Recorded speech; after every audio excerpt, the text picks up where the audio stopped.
Најмалку 6 лица загинаа во силниот земјотрес кој денеска ја погоди Хрватска. Спасувачките екипи под урнатините ги извлекле телата на 13-годишно девојче од Петриња и 5 други лица од Мајска Полјана. Според досегашните информации има повеќе од 20 повредени лица. Серија силни автершокови продолжуваат да го тресат регионот околу Петриња, каде беше и епицентарот на најсилниот потрес од 6,3 степени според Рихтер. Еден од тие силни автершокови ја прекина и пресконференцијата на жупанот на Сисак Иво Зиник.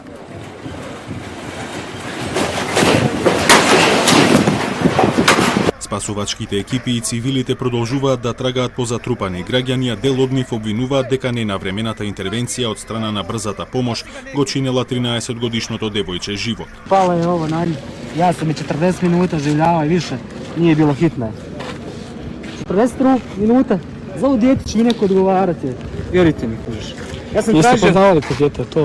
Jesam poznavao, sad kad sam vidio majku, prepoznao sam. Хрватските медиуми јавуваат за голема материјална штета, особено во Петриња. Има повеќе оштетени објекти, а некои се и целосно срушени. Меѓу тешко оштетените објекти е и болницата во Сисак, но директорот Томислав Дујменовиќ изјави дека нема повредени меѓу пациентите и медицинскиот персонал.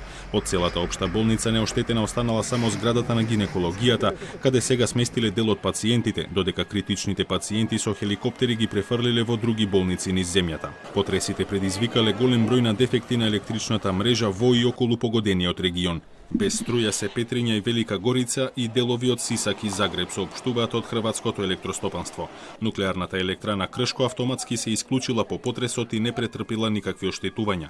Ова е втор силен земјотрес што ја погодува Хрватска годинава, откако на 22 март Загреб беше погоден од земјотрес со јачина од 5,5 степени, во кој загина едно девојче.